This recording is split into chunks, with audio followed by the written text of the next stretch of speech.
Good afternoon, everyone, and welcome to the first webinar of our new series, Bringing Data to Life. My name is Eleanor. I work at the Office for National Statistics, and I'll be hosting today's webinar, An Introduction to Statistics.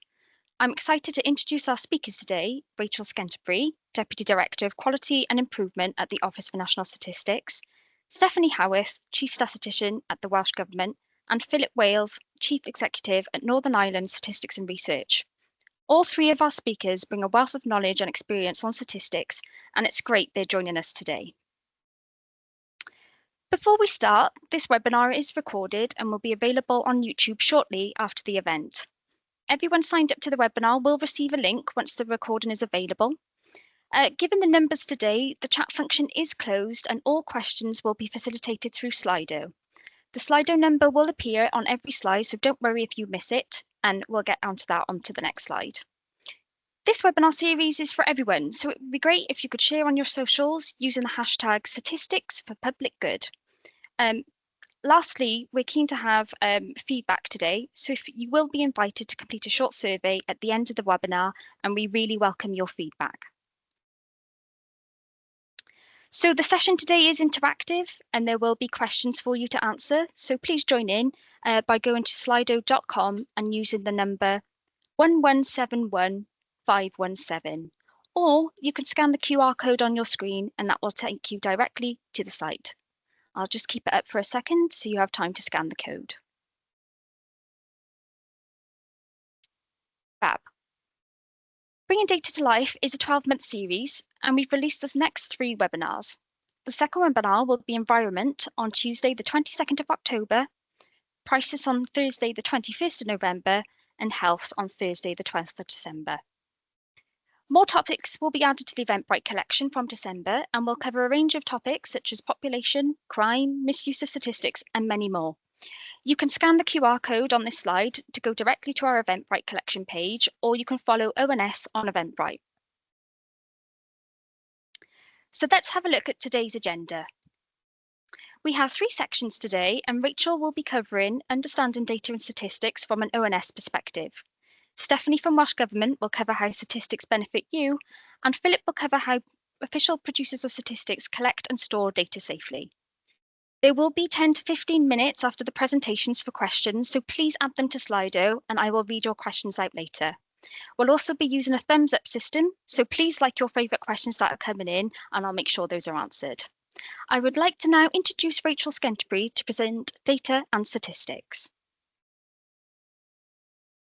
Thanks very much, Eleanor.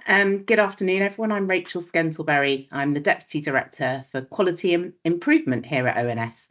And I'll be briefly introducing data and statistics to you today.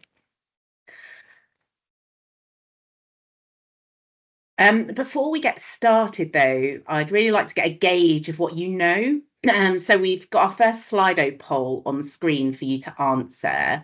If you've already opened Slido, just switch along. You should see a poll tab on your device, and we'd like to know what you think the difference is between data and statistics. So we've got a few options.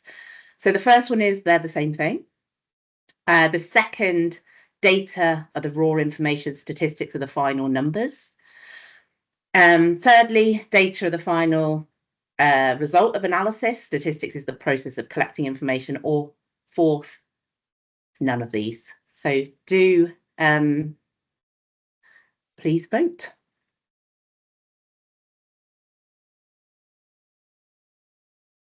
Just give everyone a few seconds or so to get their answers in. Okay. So it looks like most people are saying that data are the raw information and statistics are the final numbers after data are analysed. That's probably the one I would have chosen as well. But if we just go on to the kind of official definition, you know, you were right as an audience. The definition is actually a little bit confusing. It turns out that data are facts and statistics collected together for reference and analysis. So actually not the most straightforward definition, as you'll see the word statistics in there. A statistic is a fact or piece of data that we get after we clean, organise and analyse large amounts of numeric data. The terms can be interchanged. Personally, I think of data really as the building blocks of statistics. An example might be like the average income of a household, and how much disposable income people have after they pay for things like their mortgage and bills. To be able to see this, we'd gather data from a representative sample of people across the UK, so lots of different households, and the information people share with us are data. We'd process this data and then be able to create what's called an estimate of how much people earn on average, and where there are, for example, financial inequalities, and that's the statistic. Statistics are used as everywhere, to inform, to drive changes through policy, and to bring about improvements through new services or allocation of funding. They can be used to build understanding of local communities and their needs, or to build a picture of household characteristics. Statistics are numbers that mean something, and they have the power to make changes for the public good. Impartial statistics should be used as evidence and be at the heart of policy and decision making. Although changes will be happening all around you as a result of evidence-based statistics, you might see those figures mostly in news stories, and by the media, whether that's latest figures related to inflation and the cost of living, information about population and migration, or about our changing climate. Numbers tell a richer picture than we might think. There are a few examples on the screen there, and they're all from national statistics producers, plus a few extras, so just to give some examples of what you might see in the press. On screen here, you'll see some of the examples of the types of statistics we release at ONS, everything from the most popular baby names to average weekly earnings in Great Britain, to maritime trade, to all of the statistics that we shared from the England and Wales census. At ONS, we're the largest independent producer of official statistics, but other organisations also produce statistics. So, for example, the Scottish population statistics from the National Records of Scotland, the price of animal feed from DEFRA, annual fostering statistics from Ofsted, or statistics on how quickly fire incidents are responded to from the Home Office. There's such a vast range of insights available to us, which creates a really rich picture of what's happening across the UK, whether you're accessing through social media or on our websites. On our website at the ONS, we also publish analytical articles, which include the statistics and some more information about what those numbers mean. We also share the data, which comes in an Excel format for anyone who wants to use that data themselves or look more closely at the numbers. We also have lots of interactive tools available that you can use to find out more. These interactives are another way of bringing the data to life in a visual format, giving you more power to find the information that's relevant to you. On the ONS website, we have tools that can help you find your personal inflation rate, or find out statistics about places where you live, or actually perhaps where you want to move to. We also have a wellbeing dashboard, so you can find out more about wellbeing on a range of topics, such as like life satisfaction, relationships, or also the environment.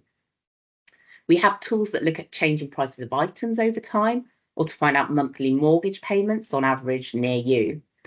We'll look at many of these tools in more detail in the other webinars in our Bringing Data to Life series. So I'll hand over now to Steph from the Welsh Government, who's going to talk about statistics there and how they benefit you. Good afternoon, Prynhawn da pawb. I'm Stephanie Howarth, I'm Chief Statistician at the Welsh Government, and like Rachel said, I'm here to take you through how statistics benefit you and talk about some of the other producers of official statistics as well. So data are gathered by lots of different organisations to produce statistics, but only government produces what are known as official statistics. So what do I mean by official statistics? So these are the statistics produced by Crown bodies. So that's organisations like ONS, but it's also organisations like Department for Health and Social Care, Department for Transport, the Welsh Government. And along with other organisations, there are lots of us who are known as official statistics producers, and we're listed in pieces of statistical legislation known as the Official Stats Order. You might recognise some of these organisations on screen, or you might even be part of them. And if you're interested in the full list of who is an official statistics producer, this is available on the UK Statistics Authority's website, and there's a link at the bottom of the slide there. So official statistics can be used to make really important decisions on economic, social and environmental issues at all levels of society. And official statistics follow strict rules and standards that ensure that they're both reliable and accurate. All those statistics producers on that previous slide and in that full list, we make up what's known as the Government Statistical Service. So this is the community of civil servants who all work on the collection, production and communication of official statistics. And collectively, we all work to that same set of standards to make sure that our statistics are meeting the requirements of people like you and those who need to use statistics. A really important part of our statistical system is the Office for Statistics Regulation. So OSR provides independent regulation of all official statistics produced in the UK. If we can just move on to the next slide. So statistics that are produced by the Welsh Government, by ONS and many more, we're all independently regulated by OSR. And OSR's aim is to enhance public confidence in the trustworthiness, quality and value of statistics that are produced by government. One of the ways that OSR does this is that it can award sets of statistics a status that's known as accredited official statistics. So if you ever see that being used, it used to be known as national statistics, if you hear that phrase, but now they're known as accredited official statistics. And this means that statistics have been independently reviewed by OSR and that they're confirmed to comply with the standards of trustworthiness, quality and value. So those are the three core pillars set out in the Code of Practice for Statistics. So these are the standards that all official statistics producers are working to. And that status of accredited official statistics status can be removed at any time if the statistics no longer meet those standards. So that's a little bit of information about who produces official statistics and the standards that those official statistics follow. I've got a question for you now, which you can see on the screen there and is in Slido. Who do you think uses official statistics? Starting to get answers coming through now. Everyone. Well, I think everyone does use official statistics. I might be a bit biased and think that statistics are for everyone, but that's definitely the biggest answer there. You can see lots of different types of users of official statistics coming up on screen: government, media, other analysts, parliament, home buyers, health services, families, some international organisations on there as well, politicians. A really huge range of people that are using official statistics. And you're right, I think there are this really vast range of organisations and individuals who use official statistics to help guide their decision making at all different levels. I think house buyers is a really interesting example. It shows how statistics can be really personal, used for really personal decisions, as well as big decisions that might be made by government ministers, for example. So yeah, keep chucking in your ideas on the slide if you've got more things on there. But we'll move on to look at some of the statistics that we produce in the Welsh Government. And you can see that there's a range of examples on the screen here, and they're used by lots of those different groups that you've just described. So we have examples on commuting in and out of Wales, analysis of poverty data. We run a large survey in Wales called the National Survey for Wales, which gives us a really vast insights on the conditions and life of people in Wales. And you can also see an example there of a tweet relating to our monthly NHS figures, NHS waiting times figures. So in the Welsh Government, we cover a really broad range of topics like things like health, education, housing, and more. And they're all used by those types of organisations that you referred to in the previous slide. So just to finish up my section, I'm going to close by sharing an example, which I think is a really nice case study of how statistics benefits both you and the people that use them. So it's about school absence, and you might be familiar that patterns in school attendance have changed quite considerably over recent years. And persistent absence in particular has seen some really large increases. And this is where pupils are absent for 10% or more of school sessions. So that's equivalent to about half a day a week. So the chart you can see on the screen here, this comes from data that's collected from schools by the Welsh Government, and it looks at persistent absence rates. And you can see that that persistent absence rate has really increased significantly since the pandemic. And ministers and policymakers obviously want to take steps to try and change that trend. So what benefits can data and statistics bring to this particular problem? So as statisticians in the Welsh Government, we were able to use both new and existing data sources on school absence, which meant we were able to provide really timely insight and monitor the situation closely. And we were also able to bring new understanding, so we could look at analysis on particular topics of interest, such as school absence patterns by things like the age of pupils, by whether they're eligible for free school meals, whether they have additional learning needs, or look at the trends in different parts of Wales. And by working to those professional standards that I'd mentioned earlier, that meant that we were able to provide assured quality on the statistics that we're using. And that means that the people who are using those statistics can have confidence in the data that underlies it. Analysts were also able to bring their expert insight by regularly briefing the minister, officials, special advisors on the latest data, and by publishing reports so that people like you, members of the public, people working in schools, parents, are able to see the latest trends as well. And finally, those statistics are then used to drive action. So they're informing the activities and priorities of things like the National Attendance Task Force, who are looking to improve school absence. And the statistics help monitor what is and isn't working. So that's a nice example, I think, that shows the benefits that statistics can bring to pupils, parents, and to wider society. And if you're really interested in this topic, the latest data for Wales is out tomorrow for the 2023-24 school year. So I'm going to hand over to Phil now, who's going to take you through the next section of today's webinar. Thanks, Steph. That's great. Afternoon. My name is Philip Wales. I'm the Chief Executive of the Northern Ireland Stats and Research Agency. I'm going to follow on from Rachel and from Steph, who've been talking a bit about what data and statistics are and the benefits of official statistics, and to talk a bit about how we collect and store your data. These, of course, are really important questions. In the modern world, governments, businesses, and a whole range of other organisations are collecting lots of information about all of us all of the time. It might be the health service that's collecting information about us to make sure that we get the right kind of healthcare, or it might be a big supermarket that, using a kind of store card, might be monitoring the kind of groceries that I buy so that they can give me special offers.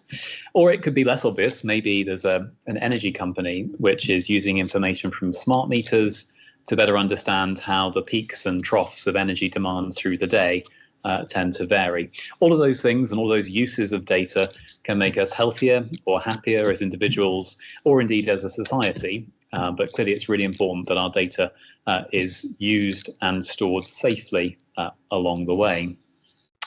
Just to talk for a moment about the kinds of data that we collect and then we publish at NISRA, a bit like Steph and Rachel have just done. This slide picks out a few examples of the kinds of things that we produce at NISRA.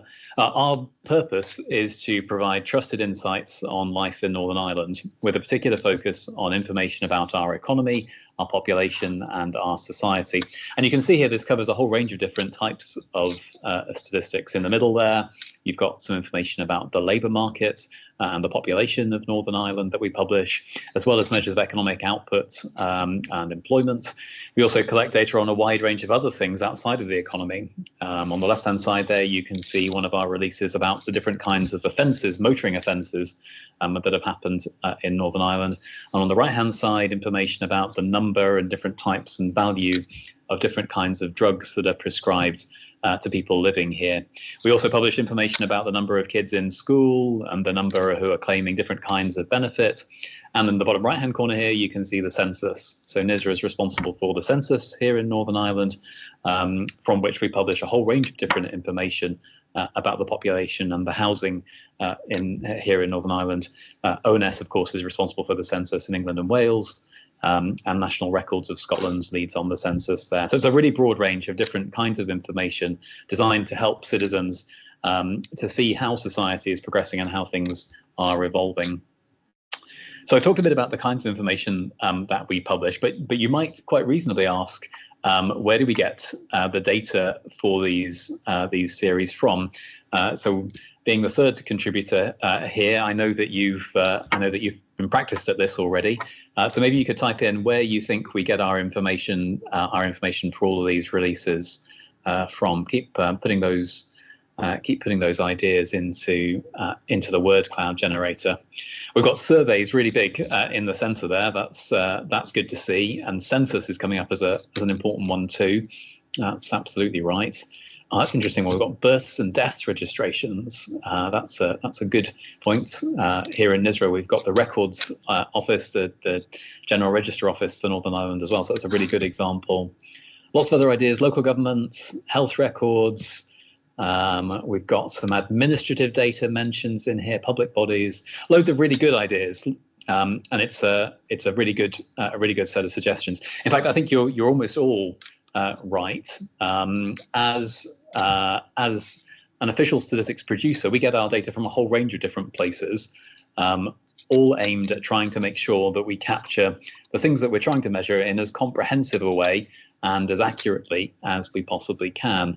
So, as you said, one of our key sources is the set of surveys that we design and that we ask people, like lots of people on the call, to fill in. That involves gathering information directly from respondents through these carefully designed questionnaires. And sometimes that's online, sometimes it's over the phone, and still other times it might be in person if you've ever sat in the kitchen with someone who's filling in a survey on behalf of an official stats producer. These surveys are really designed in a very clever way to be representative of the population as a whole, to make sure that the results that we get from them are as accurate and reflective of the wider community, making sure that we have people who are, for example, from different types of backgrounds or in different parts of the country, different ages, different sexes, and so on, to make sure that we're capturing a really accurate view. And of course, in the case of the census, which was one of those that you mentioned, we're seeking information from every person in the population on any given day, to get a really detailed picture of the population and housing, in our case, in Northern Ireland. Beyond surveys, though, and there was lots of this in the word cloud, we rely on lots of administrative data. And this is the information that's created when members of the public interact with public services, things like the education system or the healthcare system, or indeed the tax and benefits system. Public bodies like HM Revenue and Customs, the Department of Work and Pensions, and the Home Office all keep records of these interactions for their own operational purposes, to help them to carry out their day-to-day work and to provide services to citizens, as well as to monitor and improve their performance. We collect lots of that data from those public bodies in strict adherence to legal and ethical standards, so that we only collect what we need for the specific purposes that we have in mind. We organize and we clean the data. We account for any gaps in the information that we've collected and check it really carefully. And once we're satisfied that all the information is complete and collected in the appropriate way, we anonymize it so that we're stripping away people's personal details. And then finally, in the last step, we run our analyses on it to give us the statistics that we release to the public.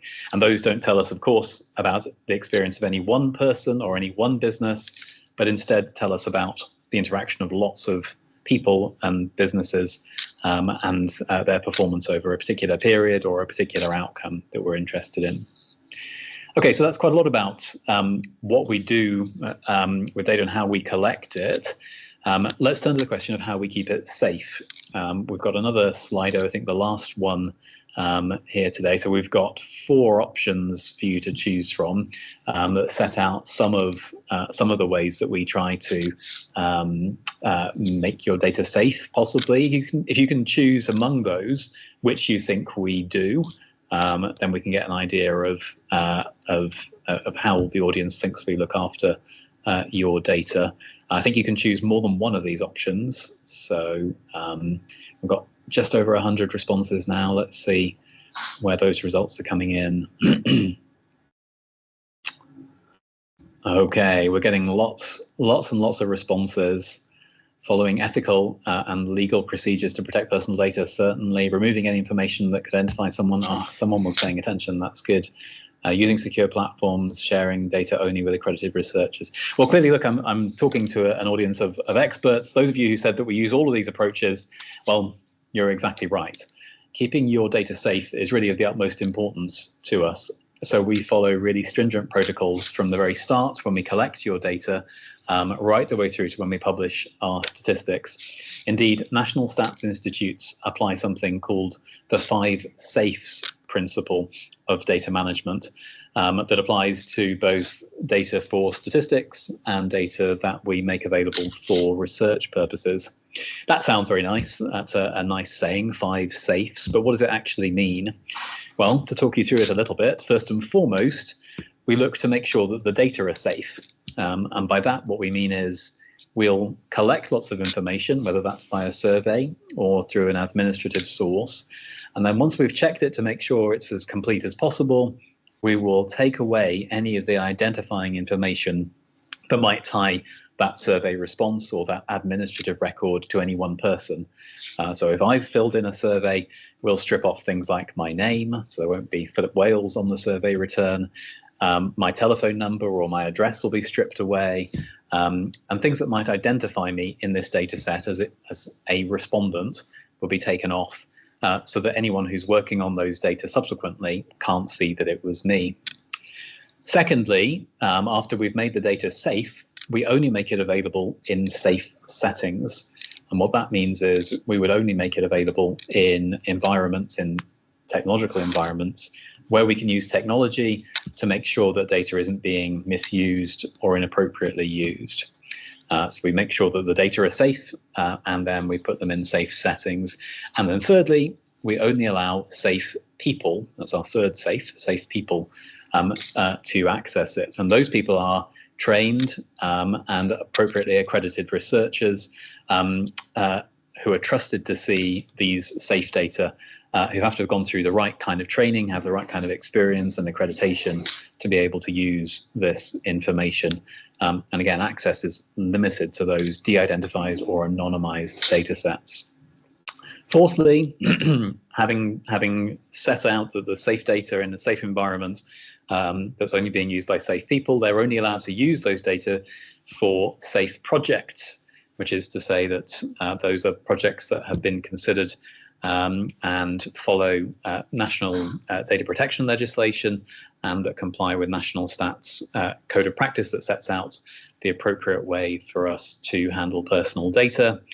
And then finally, after they have gone through all of that work, and they want to take some outputs and put them online or publish them, there's a final check there to make sure that the outputs are safe as well. So that's our safe outputs, the 5th safe.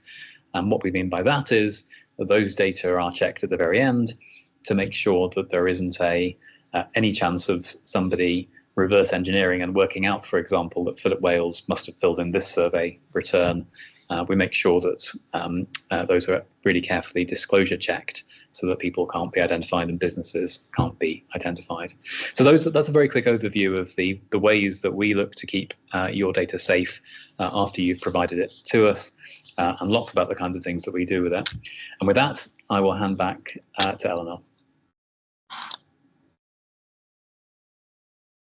Thanks, Phil, Steph and Rachel. It's been great.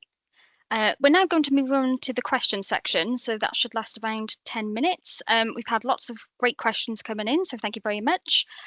We are going to group some questions, so if you could use the like button to like the most popular question, and we'll go in that order. So let's get some of these up.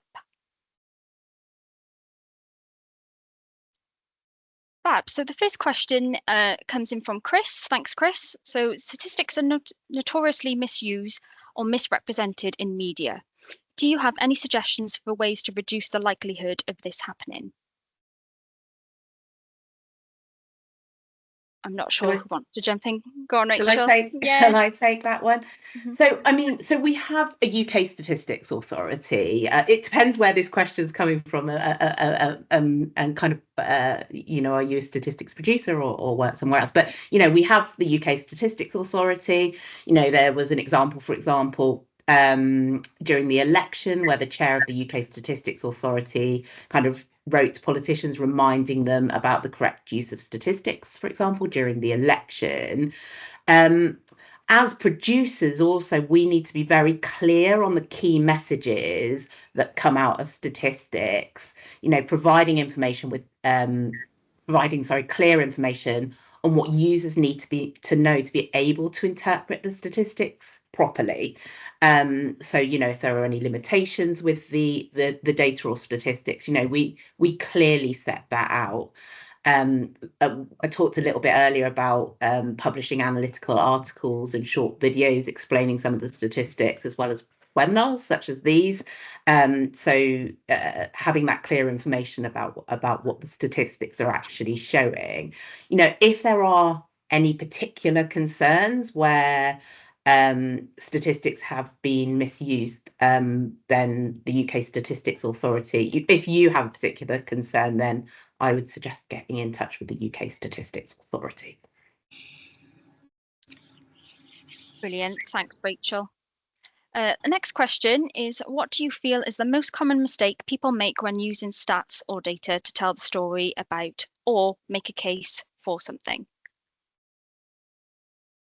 And I can take that one if you want. Thanks, Steph. I mean, I think it probably varies across topic area as well, but one of the things that I see happen commonly is perhaps people will place a lot of weight on a single number rather than looking at that number in the context of perhaps a long-term trend. So if we're using surveys, for example, they come with a degree of uncertainty around them. So one change in a single month or a quarter might not necessarily be what we call a statistically significant change. And so it's always important to look across, the last few months, the last few years, depending on the type of data you're looking at, and try and use that set of statistics within that context of the wider trend without placing, I guess, too much reliance on a single figure, particularly if it's something that's really volatile and moves around a lot. We have some trends that are seasonal, things like road collisions is a very topical example in Wales at the moment, and looking at that data in the longer term trend. So you're looking at the patterns across different seasons, across different weather types, then that can help you interpret whether the latest change is something that you should give a lot of weight to, or whether it's actually part of the wider volatility of the data.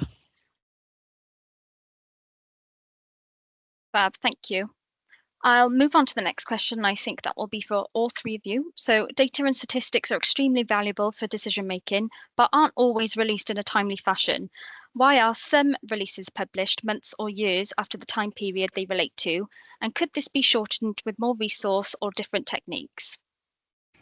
So maybe I could take a crack at that one to begin with, seeing as I haven't had a crack just yet. I think this is a great question, and I think it's very closely related to another point which is often made, which is that sometimes after statistics are published, they're revised subsequently. So I think it's a really good question. I think the extent to which there's a lag between the period that data relate to and the publication of the data varies depending on where you are. Where I used to work in economic stats, often that was quite a short gap, but equally there will sometimes be years, as the person questioning says, about the way that about the distance between those 2 points. I think in the future it should be possible for us to close some of the gap for some of these releases. It often depends what the specific subject matter are. But as I talked about a little bit in my session, we're increasingly using lots of big administrative data sets and using those in collaboration and coordination with survey data. And using those two together has the potential to close the gap on lots of these things, particularly things like the labour market data.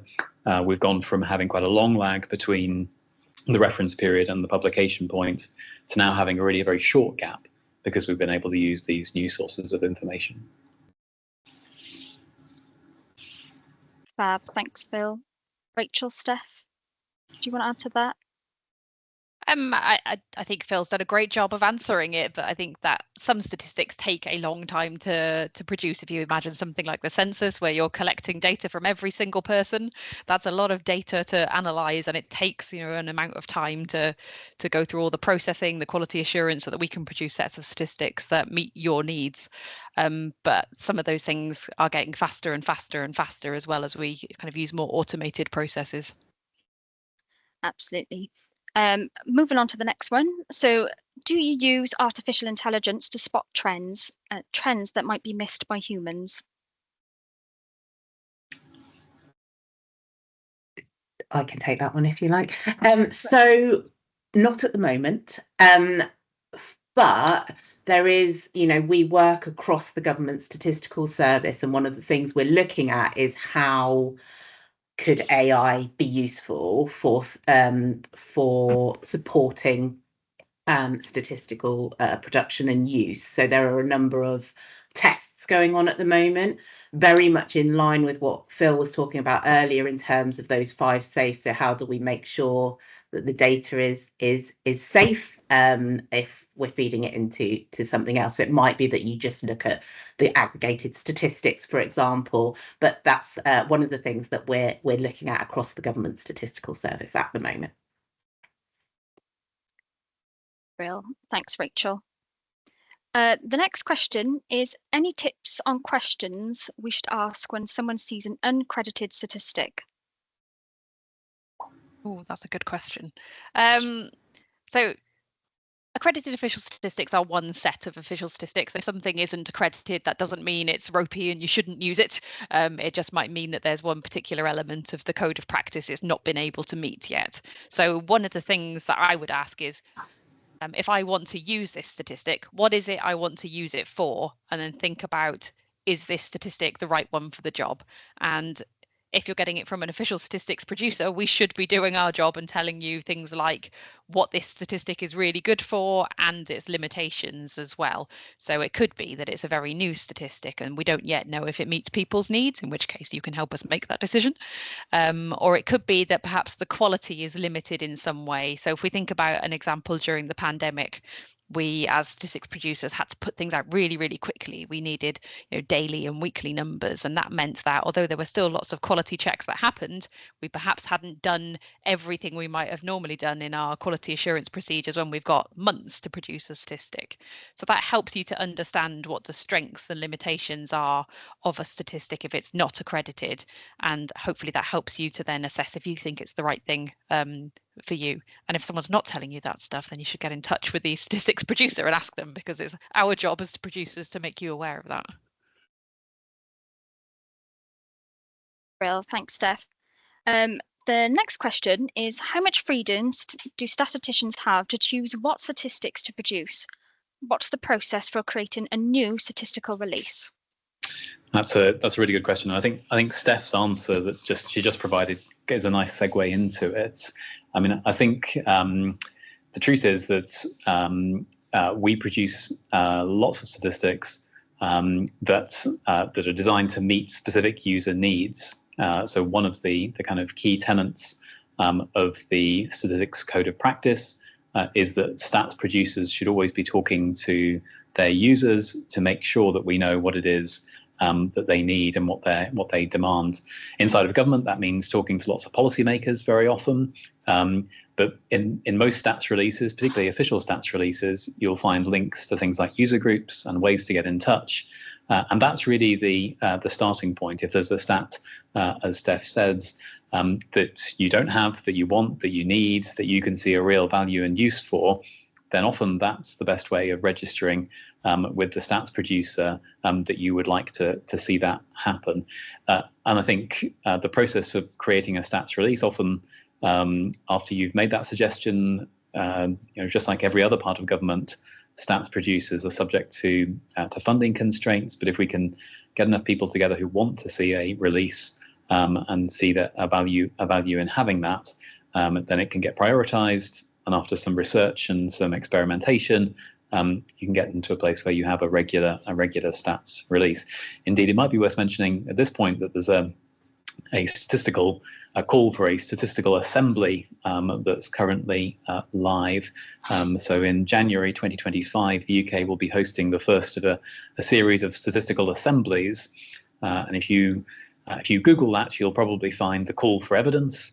And that call for evidence is seeking information from people and users of stats in the UK about what they want and need from the statistical system, so that we can feed that in particular into ONS's plans for the future.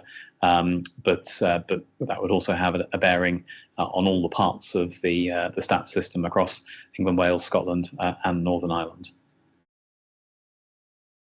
Brilliant. Thank you very much, Phil. So the next question is off Paul. Will the slides be available at the end of the presentation? You mentioned a clickable link on the slides. I can take this one. So Paul, the slides will be available alongside the presentation when we publish the recording. We will share the feedback form that's going to follow up in the next few slides, but also will include the links to anything that's been mentioned in the slides, and also information to the UK Stats Assembly for those who want it. We will send an email out to everybody who's attended today. I think we've got time for 2 more questions. So I'll just go to the next one, which is the ONS impartial? If so, provide evidence of how you maintain independence. So Rachel, I think that I'll take that one, shall I? Yeah. Thank you. So, I mean, the first thing to say on this is that the ONS is independent of ministers, and instead reports through to the UK Statistics Authority that I mentioned earlier, to the UK Parliament, and also the devolved administrations of Scotland, Wales and Northern Ireland. So we've got a wide range of users, and our priorities really are driven by our statutory requirements, so what we have to do, and the relevance and impact of our work to users and the public, with a real focus on where we're uniquely placed to deliver. So that it's that independence that really helps us here. Fab, thank you. And then final question before we move on. What would be your #1 tip for an average person, no pun intended, to improve their data literacy so they can take the correct information from your publishings? I'm almost disappointed that the pun wasn't intended. I mean, I feel like you've made the first steps in joining this webinar, and perhaps it would be a missed opportunity to not say you should sign up to the rest of the webinar series to become familiar with some of the other topics that will be coming up across the future webinars, which will look at some of the kind of other topic areas in a bit more detail. So I think that's a really good step to do, and they're designed for this kind of thing to make you more familiar with how statistics are produced and what's out there. But Phil and Rachel might have other ideas as well. I suppose I'll share one. If it's particularly data literacy that you want to try and improve, one of the things that I always tried to do, particularly at the beginning of my career, was to take something like, for example, the labour market release that has at the very beginning of it a section of headline findings that are very nicely signposted that tell you, for example, what the unemployment rate is. And then if you go to the detailed tables that are attached to the bulletin, if you can try and find the headline number that's included in that first set of bullet points in the tables, I think that can be quite a nice way of trying to confirm that you understand how to read the tables and that you're picking up the right information and the right data. And you can learn a lot along the way about the different kinds of information that get published that are often concepts very close to each other. It's a really good exercise to do if you're particularly interested in trying to make greater use of the data that's out there already. Definitely, thanks, Phil. Also, I would recommend that those attend and sign up to various newsletters that we have that go across government. And also we have a lot of social media videos, for example, that are really good in helping people interpret those statistics if you're interested in those. So it's all available on social media, but we'll also add some links when we send out a follow-up email after this call. So that's it for questions. If you do have any more questions, then please contact engagement.hub@ons.gov.uk and we will happily take your questions. But I'm just going to finish with how you can get involved going forward.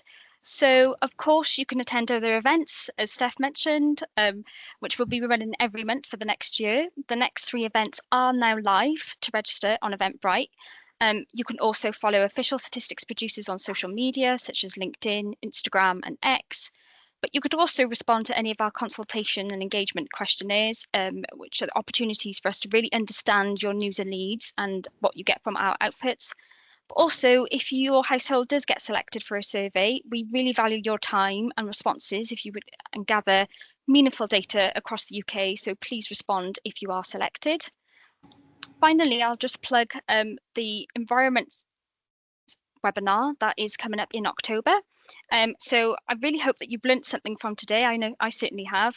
So our next webinar is a deep dive into environment statistics, and the ONS will be joined by the Department of Environment, Food and Rural Affairs, which is DEFRA, to explore the world of environment statistics. So as I said, you can sign up on Eventbrite.